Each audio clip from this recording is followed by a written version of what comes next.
Subscribe YouTube channel Metro TV News dan jangan lupa nyalakan notifikasinya. Timnas Indonesia akan kembali berjuang untuk lolos ke Piala Asia 2023 dengan menjalani matchday kedua Grup A melawan Yordania. Pada laga kualifikasi tersebut, tim Garuda dalam tren positif usai meraih kemenangan atas tuan rumah Kuwait.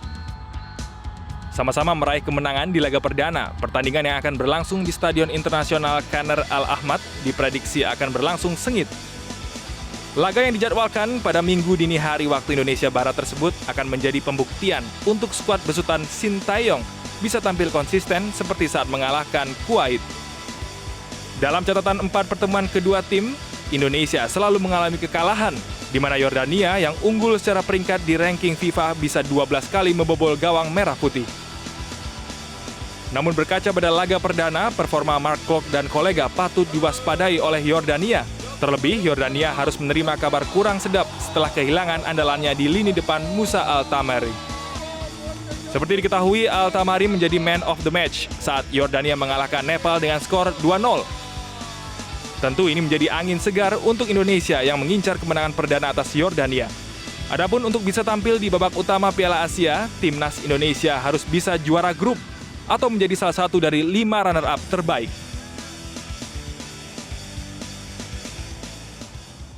Oke, kita langsung berbincang lagi dengan para pengamat sepak bola yang tentunya sudah senior semua ini di hadapan saya. Saya langsung ke Bung Wes aja dulu deh. Bung Wes, ini kan yang salah satu yang membuat gaduh juga adalah bagaimana PSSI mengklaim bahwa salah satu kunci kemenangan Indonesia mengalahkan Kuwait adalah karena sosok Iwan Bule, begitu ketua umum PSSI-nya.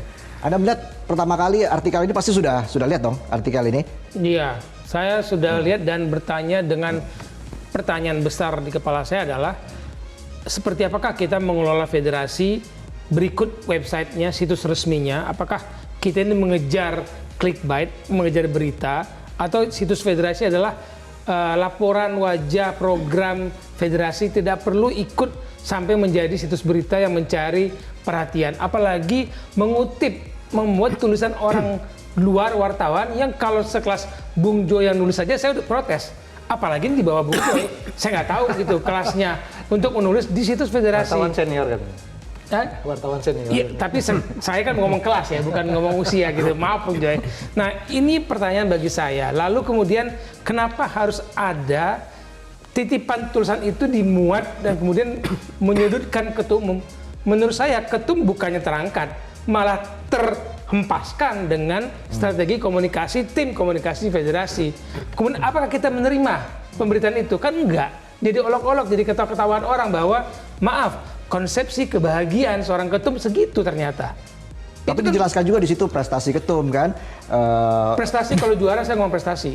Oke, artinya finalis. Ukurannya ketika berkuar-kuar kita mau juara AFF, kita juara sedikit, ayolah juara, sebutkan juara.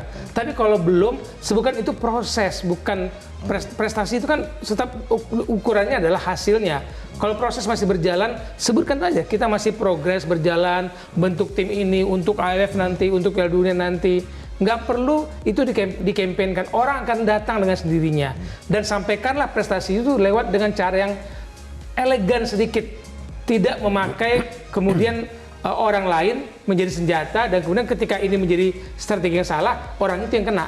Okay. Padahal dimuatnya di situs federasi, kecuali tidak dimuat di situs federasi ya. Oke, baik. Gitu.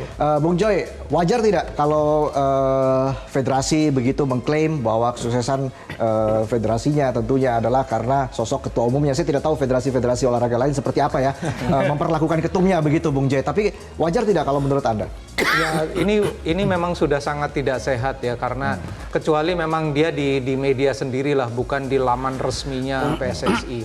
Kalau di laman resminya PSSI ini kemudian menjadi lawakan yang menurut saya tidak lucu, bukan apa-apa, karena ya barangkali kalau namanya situs organisasi kan memang yang resmi dan yang wajar gitu ya. Kalau memang tim nasional lagi tidak berprestasi, jelaskan kenapa. Kalau lagi kemudian kemarin menang lawan Kuwait, barangkali bisa ditulis sebuah artikel yang bisa mendorong pencapaian bagus berikutnya, bukan mendorong memuji-muji ketua umum. Menurut saya hanya di Indonesia ya ketua umum yang lebih terkenal dari pemainnya. Kita nggak tahu tuh siapa ketua umum FA, kita nggak tahu siapa ketua umum Federasi FIGC Jerman misalnya. ya. Cuma kita yang paling yang terkenal justru ketua umumnya karena mungkin ada dorongan-dorongan yang sangat tidak sehat juga. Ada tujuan-tujuan yang bukan tujuan sepak bola dan itu yang kemudian menjadi concern kita bersama.